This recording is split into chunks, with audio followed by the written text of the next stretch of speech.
안녕하세요. 오늘도 사연살롱을 찾아주셔서 감사합니다. 저는 서울에 살고 있는 30대 여성인데요. 꽤 황당하게 느껴지는 저의 경험담을 한번 나눠볼게요. 기혼자분들께서는 결혼하시기 전에 연애를 몇 번이나 해보셨나요? 저 같은 경우에는 학창시절까지의 풋내기 연애를 제외한다면 딱 3번이었어요. 제가 3번째 연애 상대와 결혼을 결심하게 된 이유는 굉장히 단순한 편이었네요. 그 사람과 제가 엇비슷한 시기에 슬슬 결혼할 나이이긴 한데 라는 생각을 하게 되면서 의견이 맞아 떨어진 게 가장 컸고요. 그래서 결혼은 타이밍이라는 말이 있나 봐요. 그런데다가 제가 업무 스트레스가 너무 심해서 회사를 관뒀었거든요. 그때 그 사람이 저를 많이 위해 주었고 자기랑 결혼해서 같이 살자면서 적극적으로 청혼을 해왔답니다. 제 마음을 어루만져주는 그 사람의 태도를 보고 감동받은 제가 결혼하기로 했던 것이죠. 연애기간 총 1년 반, 사귀기 전에 알고 지내며 서로에게 호감이 있었던 기간까지 합치면 거의 3년 가까이를 남편하고 지내왔었네요. 결혼해서도 잘 지낼 수 있을 거란 막연한 확신이 있었어요. 우리가 궁합도 안 본다는 4살 차이잖아. 우리 결혼하면 연애할 때보다 더 애정 넘치게 잘 지낼 것 같지 않아? 내 생각은 그런데 나는 네가 딱 내 운명 같다고 사실 처음부터 느껴졌었거든. 이제 너 아니면 내 인생에 다른 여자는 없단 예감이 팍팍 들더라. 얼마나 저한테 듣기 좋은 소리를 잘해줬던 사람인지 몰라요. 남편은 대기업까진 아니더라도 중견기업에서 연봉 많이 받으며 안정적으로 재직 중이었고요. 키도 평균 이상이었고 외모도 나름 훈훈한 편이었어요. 인기 많을 법한 신랑감이었다는 거예요. 반면에 저는 연봉 3천만 원도 안 되는 중소기업 직장을 다녔던 것을 마지막 경력으로 그마저도 퇴사한 상태였죠.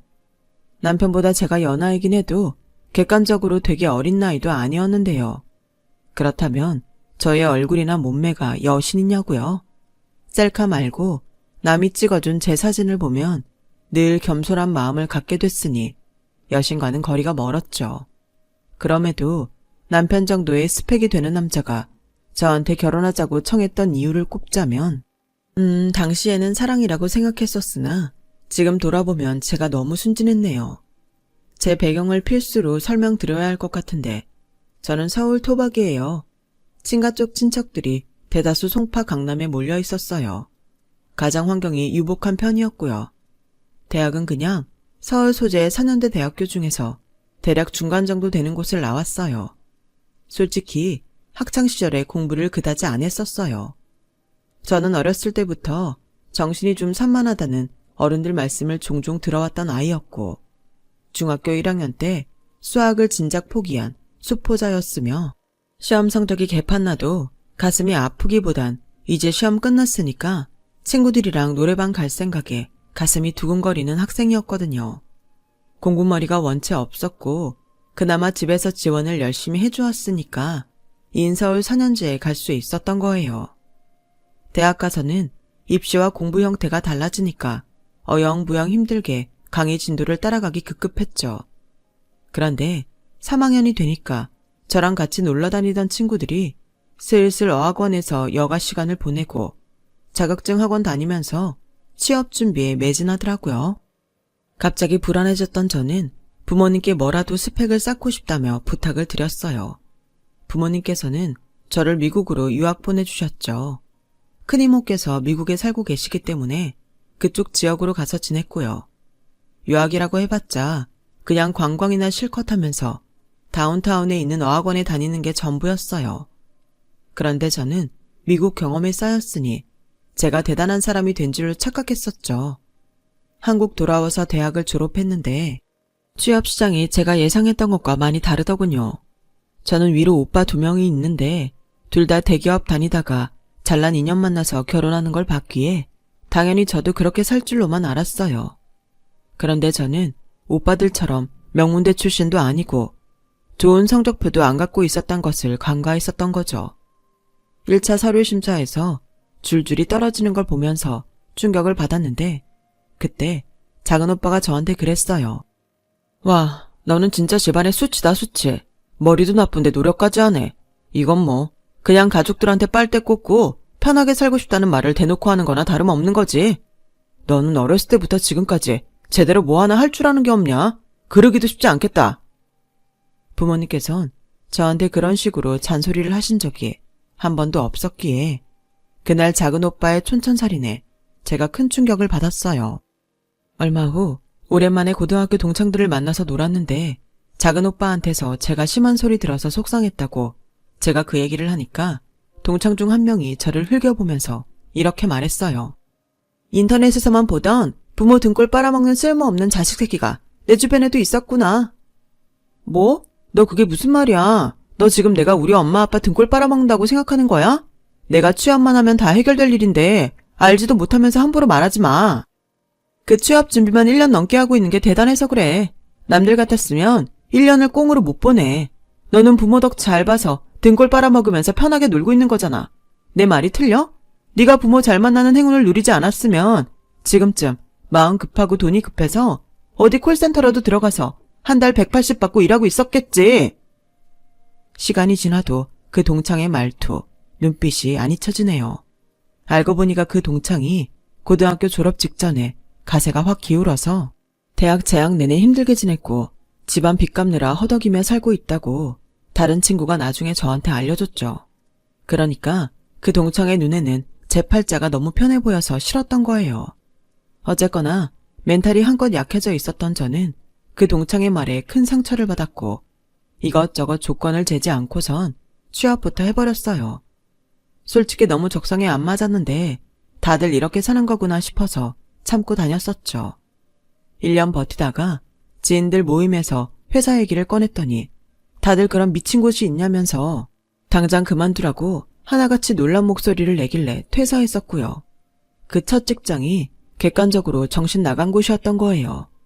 3개월 쉬고 나서 두 번째 직장에 들어갔어요. 정말 불행하게도 입사 2달 만에 회사 전체에서 또라이라고 소문난 상사가 저 있는 부서로 와서 금방 지옥길 열렸죠. 저는 그래서 거기 다니는 동안 최대한 버틸 만큼 버텼고 스스로에게 당당할 만큼 열심히 일을 했다고 자부하고 있어요. 끝에 끝까지 해보다가 퇴사했다는 얘기죠. 퇴사하고 남편이랑 결혼 얘기 진행된 거였고요. 시댁은 제 친정하고는 사정이 좀 달랐어요. 원래 엄청 잘 사는 집안이었대요. 시아버지께서는 일찍이 사업으로 승승가도를 달리셨고 시어머니께서는 시할머니께서 주인으로 계시는 식당을 같이 운영하셨죠. 엄청 유명한 쌈밥집이었는데 그 자리에 지금까지도 식당이 있을 정도이니 얼마나 터가 좋은지 예상 가시죠? 그런데 시댁이 사기를 당하는 바람에 그게 도화선이 되어 줄줄이 비극으로 이어졌대요. 시아버지 사업체 날아가고 시할머니 쓰러지시고 시어머니께선 울며 겨자 먹기로 헐값의 식당을 급히 넘기셨던 것이죠. 그렇게나 잘 살았던 집안이었는데 한순간에 몰락했던 거예요. 시할머니께선 그 이후로 몸에 편마비가 와서 거동을 못하게 되셨고 돌아가실 때까지 꼬박 10년을 시어머니께서 감방하셨대요. 남편은 3남매라서 위로 형, 아래로 여동생이 있는데요. 시누이가 늦둥이에요. 예전에 시댁에 가세가 기울었을 때 아주버님과 남편은 그래도 의연해했지만 어렸던 시누이는 울고불고 난리도 아니었다고 합니다. 한 가정 안에 한 남매인데도 참 다를 수 있구나라는 생각이 들게 해줬던 게 남편과 시누이였어요. 제가 남편이 마음에 들었던 건 저에게 잘 맞춰주고 다정한 사람이란 이유도 있었지만 잘 살던 집이 확 기울었음에도 좌절하지 않고 남 탓하지 않고 세상 원망하지 않고 묵묵하게 열심히 살겠다는 모토 하나로 달려온 사람이었다는 부분이에요. 저는 집안의 무능력한 딸이라는 자격지심을 남몰래 갖고 있었기에 남편처럼 개인 능력으로 살아남은 사람이 그렇게나 멋있어 보일 수 없었어요. 시누이는 남편하고 꽤 다른 유형이었어요. 시누이가 대학생이었는데 곧 시험 기간이라길래 제가 열심히 하라고 응원을 해줬었는데요. 기말고사 끝나면 종강이겠네요. 후회 남지 않도록 남은 며칠만 열심히 해서 좋은 성적 받기를 기도할게요. 입사 목표로 하는 회사도 있다면서요. 취업까지 쭉 파이팅이에요.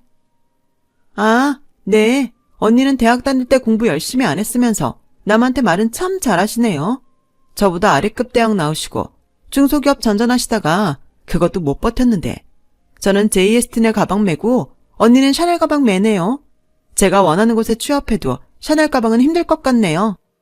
파이팅 외친 사람한테 갑자기 저런 대답을 하니까 제가 얼마나 당황스러웠는지 몰라요. 신우이는 말하는 게 너무 우울했고 항상 묘하게 날이 서 있었어요. 어떤 말을 해도 2번, 3번 꼬아서 들었고 비관적인 대답만 해댔죠. 비관적이 되려고 작정한 사람처럼요. 저랑 신우이가 접점이 많지도 않았건만 이런 식의 얘기는 참 자주 들었었네요. 언니는 참 좋으시겠어요. 생각 없이 살아도 잘 살아줘서요. 부럽네요. 저도 취업 압박 없는 집에서 태어났다면 언니처럼 내빼고 살았을 텐데 좀 억울해요. 아둥바둥 사는 게요. 발언이 예사롭지 않게 미쳐 있었는데 아무 표정 없이 조용히 말을 하니까 듣는 입장에서는 조금 섬뜩해서 댓글을 못하게 되더라고요. 똥이 더러워서 피하는 게 아니라 무서워서 피하는 사람, 그게 바로 저였어요. 남편은 저한테 긍정적인 말, 듣기 좋은 칭찬을 잘해주는 사람이었기에 어쩜 이렇게 남매가 극과 극인가 싶었는데요. 시어머니를 보면 살짝 답을 알 수가 있었죠. 아들을 편애하시더라고요. 특히나 남편을 아끼시는 게 보였죠. 남편의 형인 아주버님께서는 결혼해서 세종시에 떨어져 사시는 데다가 성격이 진짜 무뚝뚝하셨거든요. 어느 정도였냐면 제가 안녕하셨어요 라고 인사를 해도 흠칫 놀라는 표정만 짓고선 대답을 안 하셨어요. 저희 부모님께서는 제가 결혼할 남자라고 남편을 소개시켜 드렸을 때 반색하시면서 화기애애한 분위기를 조성하셨어요. 그런데 시부모님께서는 남편이 저를 소개시켜 드리자 갑자기 남편 보고 나가 있으라 그러셨어요. 저의 진면목을 캐내시겠다 하셨죠. 저는 당연히 남편이 거절할 줄 알았는데 군소리 없이 나가더라고요. 혼이 쏙 빠진 제가 시부모님과 질의응답 시간을 가졌었답니다. 건강이 안 좋으신 시아버지께서 한참 기침을 하신 후에 저한테 하셨던 질문이 가장 인상적이었어요. 그래서 우리 둘째 만나기 전에 남자를 몇이나 만나봤었다고? 네? 그건 아직 말씀드린 적이 없는데요. 솔직하게 정식 연애라면 이번이 3번째입니다. 3번째? 그럼 우리 둘째 앞에 2놈이 있었다는 건가? 이런 달고 달았구만. 이미 달아버렸어. 세상에 달았다뇨. 그 표현에 너무 기가 막혀서 제 말문이 막혔었네요. 시어머니께서는 인매는 웃고 있는데 눈은 찌푸리고 계신 오묘한 표정으로 저에게 이것저것 물어보셨고요. 제가 다녔던 직장 얘기나 대학에서 받은 학점 얘기에 한숨을 좀 쉬셨던 것 같아요. 몇 가지 하자는 보이는데 우리 둘째가 워낙 좋다고 난리를 쳐대니 도저히 반대할 엄두는 안 나고 자식 이기는 부모 없다고 하니 달았다느니 하자가 보인다느니 몹시 당황스러웠던 저는 이 결혼을 해야 하나 고민에 휩싸였어요. 갈등된다고 남편한테 털어놨었고요. 그런데 남편이 눈물을 글썽거리면서 제 앞에 무릎을 꿇은 거예요. 우리 2사람의 결혼이잖아. 다른 거 아무것도 신경 안 쓰고 서로만 보면서 결혼하고 잘 살면 안 될까? 네가 나랑 결혼한 거 절대 후회 안 하도록 내가 매일매일 노력하면서 살 거야. 무릎까지 꿇고 진심을 호소하는 남편을 보면서 저는 고개를 끄덕여주고 말았어요. 심상치 않은 시댁 식구들이 신경 쓰이긴 했으나 남편처럼 저를 위해주는 남자를 다시 못 만날 것 같아서 결혼하기로 했던 거죠. 홀린 듯이 결혼 진행에 들어갔는데 나라 분위기가 뒤숭숭해졌어요. 코로나 사태가 터졌던 거예요. 부모님께서는 상황이 예사롭지 않으니까 예식 날짜를 무기한 연기하는 게 낫겠다고 하셨죠. 그 판단이 옳았어요. 이슈는 잠깐 시끄럽고 많은 게 아니었으니까요. 식도 올리지 않은 채로 저랑 남편은 우선 같이 살기 시작했답니다. 신축 빌라인데 저렴하게 나온 단기 월세 매물이 있었거든요. 1년 살면서 신혼집을 여유롭게 알아보기로 했어요. 비록 코로나라는 엄청난 변수가 개입했으나 나중에라도 식은 올릴 테고 앞으로 행복한 결혼 생활이 쭉 펼쳐질 거라고만 믿었어요. 그랬었는데 그게 다 무너져 내렸죠. 남편이 부서에 코로나 환자가 2명 나와서 급히 재택근무를 하던 시기였어요. 남편은 방에 틀어박혀서 노트북으로 근무를 했는데요. 머리가 계속 띵한 게 느낌이 안 좋다면서 타이레놀 사놓겠다고 낮에 외출을 하더라고요. 괜히 걱정이 된 저는 방에 들어가서 소독제로 여기저기 닦아놓으려고 한 거예요. 손이 닿는 노트북도 한번 닦아주려고 했던 저는 무심코 보고 말았어요. PC 카카오톡으로 도착한 카톡을 말이죠. 대화 상대가 신우이였거든요. 처음엔 신기하다, 의외다라는 생각만 했어요. 남매가 전혀 안 친한 줄 알았는데 카톡을 멀쩡히 주고받고 있었다니. 거기서 멈췄으면 됐는데 제가 판도라의 상자를 열어버린 겁니다. 기묘한 예감이 들어서 신우이와의 대화방을 눌러봤어요. 와, 신우이랑 제 뒷담을 엄청나게 했더군요. 신우이는 걸핏하면 남편한테 오빠, 그년 얄미워 라는 내용을 보냈고요. 제 존재 자체가 신우이는 짜증이 난대요. 그런 투정이 올 때마다 남편이 신우이한테 뭐라고 대답했던 줄 아세요? 내가 혼내줄게 라고 했어요. 정말 상상도 못한 남편의 이면이었죠. 덜덜 떨리는 손으로 제가 다른 카톡방도 찾아봤어요. 아주버님과의 대화방도 있길래 마지막 대화 날짜가 몇 주 되긴 했지만 혹시나 싶어서 들어가 봤거든요. 아주버님하고도 형제끼리 저에 대한 대화를 나눴더군요. 남편이 자기 형한테 저를 묘사한 내용은 이러했어요. 머리가 꽃밭이라 화원 차려도 된다. 부모 잘 만나서 미치게 부러운 년. 노력 하나 없이 살아온 거 배 아파서 미치겠다. 상황 보면서 애 가지고 그 다음에 조련시킬 거다. 처가재산 빨리 내 거 됐으면 등등.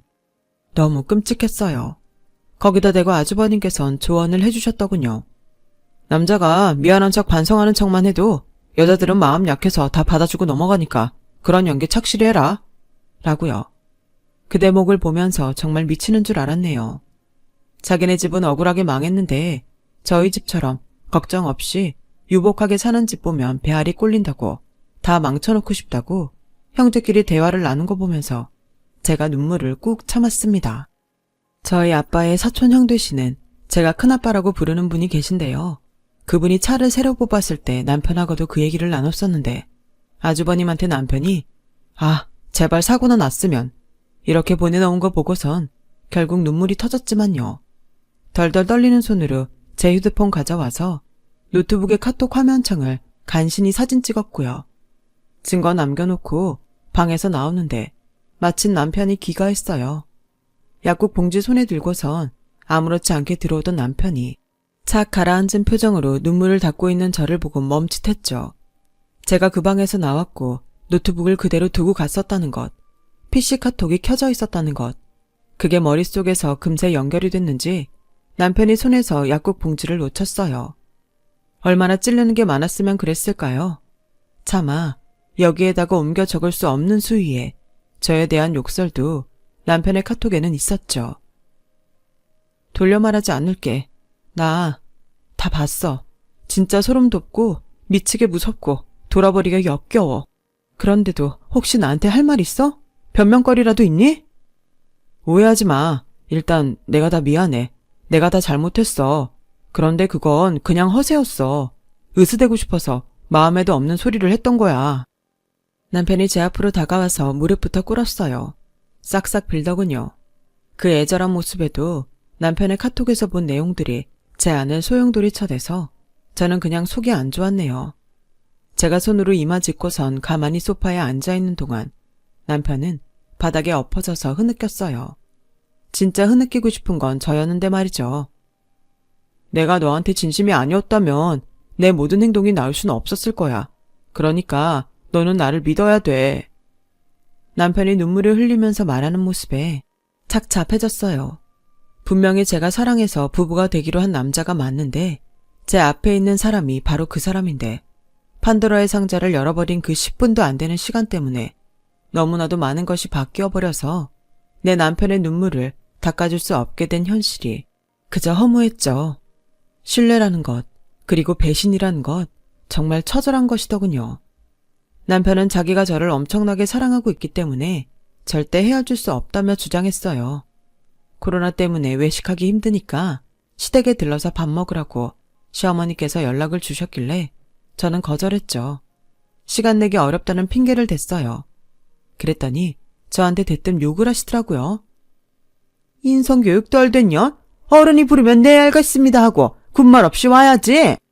너 설마 아직 시간 올렸다고 며느리들이 제대로 안 하겠다 뭐 이런 생각이니?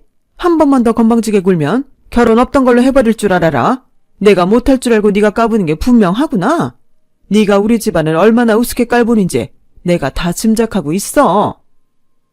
피로와 스트레스가 쌓여서 정신이 멍한 상태였는데도 시어머니의 말씀이 아주 귀에 쏙쏙 박히더군요. 제가 울컥해서 말씀드리고 말았어요. 그러셔도 저는 안 가요. 아니 못 가요. 자세한 이유는 오빠한테 물어보세요. 오빠가 저한테 무슨 잘못을 저질렀는지 들으시는 게 우선일 것 같네요. 제 인성교육이 덜 됐다고요? 삼남매를 음흉하고 저급한 인물들로 키워내신 어머니께서 하실 말씀은 아니라고 생각합니다.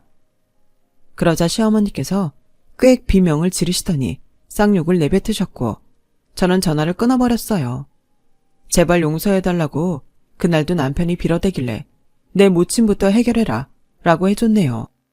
남편이 시댁으로 출동했는데 뭔 대화를 나눴는지 상황이 어땠는지 알 길이 없었죠.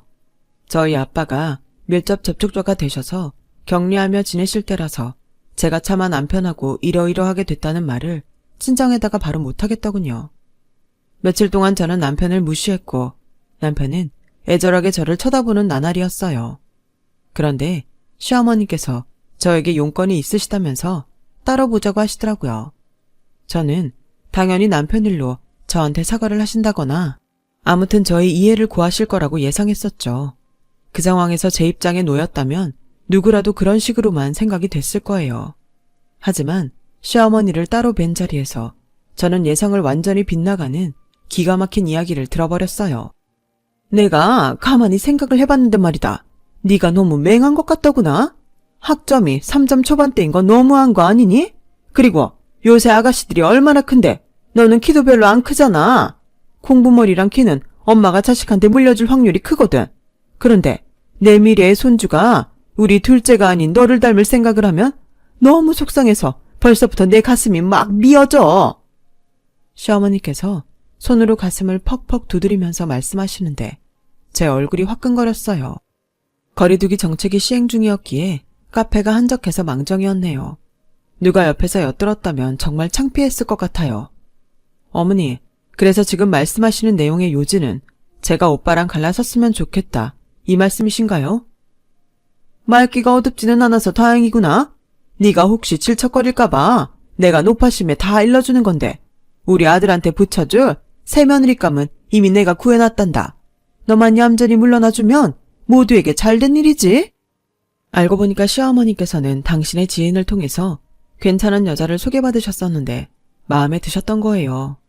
저 때문에 그 여자를 그림의 떡으로만 두셔야 했던 거고요. 그런데 저랑 남편한테 트러블이 생겼다니까 옳거니 잘 됐다 싶어서 저를 밀어내려고 하신 거죠. 그러시군요. 저는 또 어머니께서 저한테 오빠일로 사과 인사를 전하시려고 저를 따로 보자고 하신 줄 알았어요. 그런데 제가 큰 착각을 했던 거였네요. 사과? 무슨 사과? 역시 너는 생각하고 행동하는 스타일이 딱 집안에 분란 일으키는 모양새야. 고고하고 고귀한 우리 집안과는 결이 다르다고나 할까?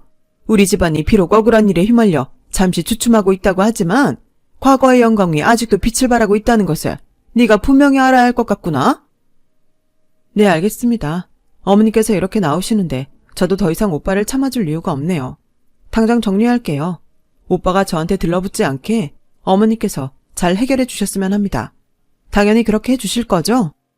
그래, 너한테 우리 아들을 내줄 수야 없지. 그런데 너 지금 말하는 본새가 영 아니구나? 어른들 앞에서 표정 관리 못하고 기분 나쁘면 기분 나쁜 대로 티를 팍팍 낼 때부터 내가 알아봤다. 모름지기 기분이 나쁘건 좋건 어른들 앞에서는 항시 입가에 미소를 부드럽게 머금고 있어야 하는 건데 넌 기분이 안 돼 있었어. 제 면전에서 혀를 차시는 시어머니의 모습을 보면서 제 안에는 그 어떠한 미련 한 톨도 남지 않게 되었죠. 남편이 저한테 가식이 아니라 진심으로 굴었던 순간들이 많았다면 어떡하지? 이런 등신 같은 갈등이 조금 남아 있었는데 시어머니께서 그걸 다 없애주셨어요. 남편하고는 당장 갈라섰어요. 저를 붙잡으려고 하던 남편은 시어머니의 연락을 받고선 좀 얌전해졌죠. 새 여자를 준비했다는 얘기라도 들은 거였는지 어쨌는지까지는 궁금하지도 않았네요. 남남이 되면서 남편이 저한테 남겼던 마지막 발언이 정말 대박이었다고 생각해요. 너를 떠나보내는 나를 용서하지 마라. 도대체 뭔 소리를 하는 건지 대꾸하고 싶지 않아서 무시해줬었네요. 그렇게 한때나마 남편이었던 농가는 끝이 났고요. 저는 부모님께 죄송하다는 말씀부터 드렸어요. 저의 어리석음으로 부모님을 걱정시켜드린 것 같아서 이루 말할 수 없이 죄송스러웠죠. 그랬더니 부모님께서는 되려 저를 위로해 주셨어요.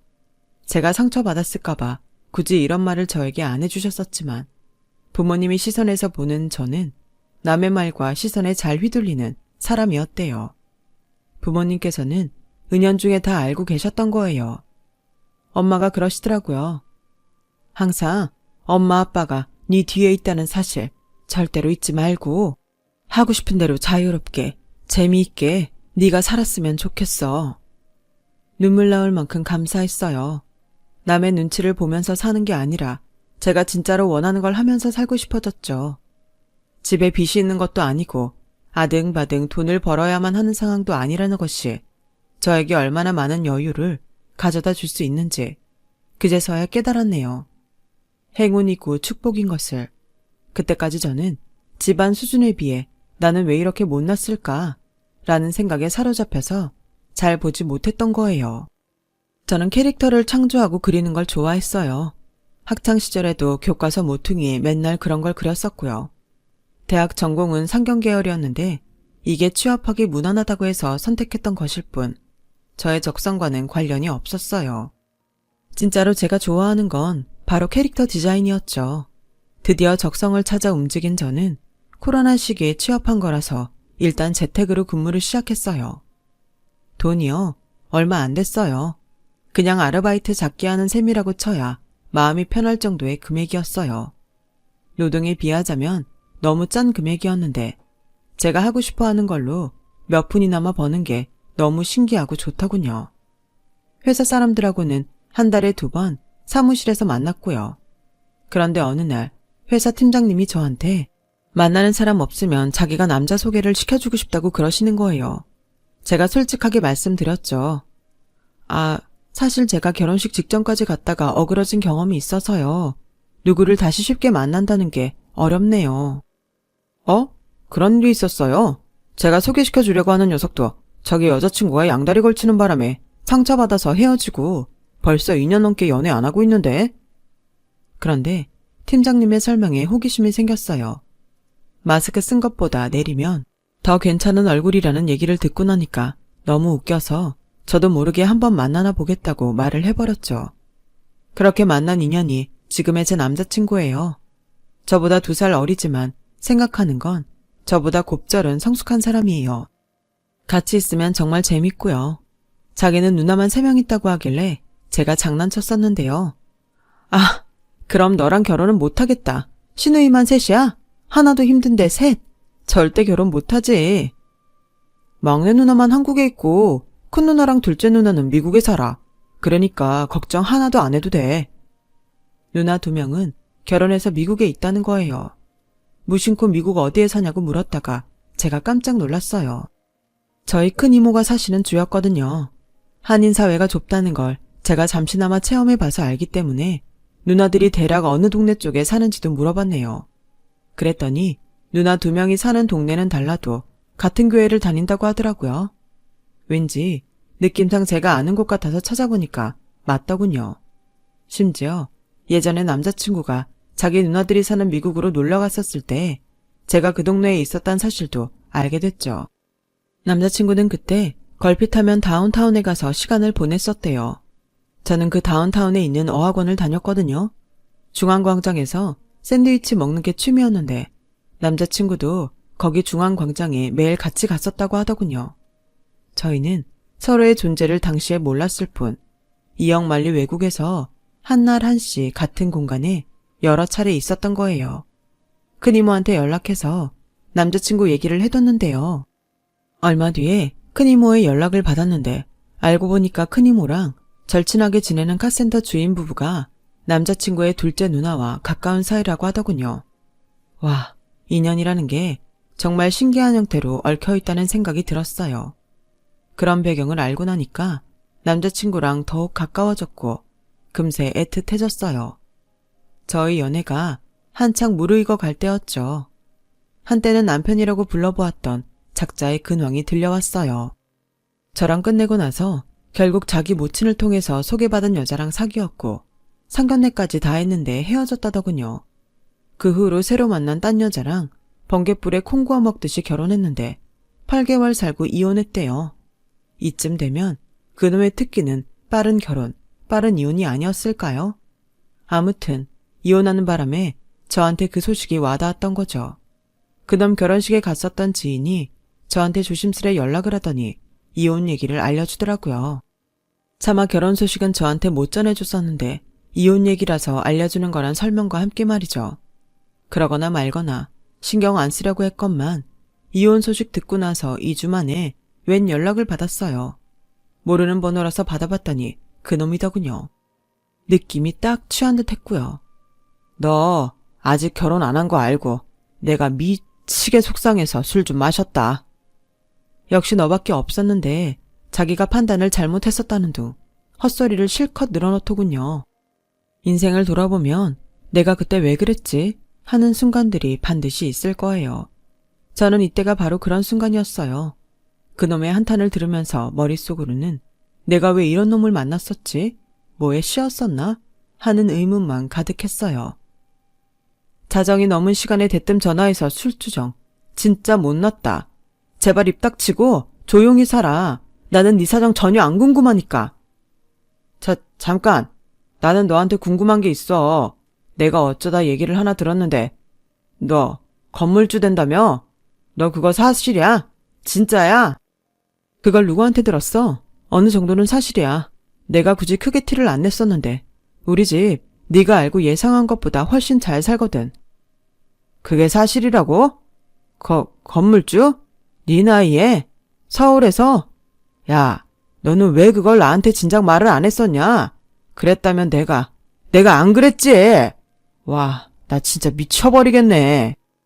말했었으면 뭐가 달라졌는데 내 뒤에서 내 욕 안 했을 거니? 웃긴 놈. 내가 할 말이 있어. 이거 듣고 잘 생각해줘. 내 동생 금방 결혼할 것 같거든? 눈에 가시가 사라졌으니까 나랑 다시 잘해보자. 걔는 내 동생이지만 개념을 워낙 밥 말아먹은 기집애였어. 이제 걔가 없으니까 장애물 하나 사라진 거잖아. 네 동생 나이가 몇인데 벌써 결혼이야. 거짓말하는 거 아니야?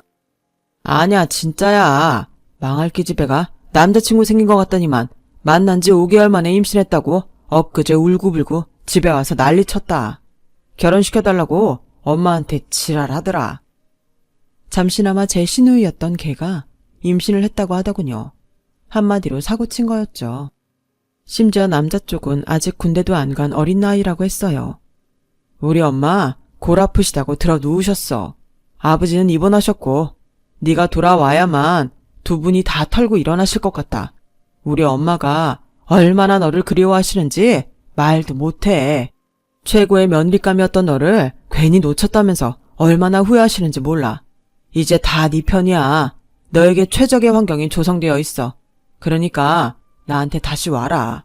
내가 전보다 100배, 1000배로 더 잘해줄게.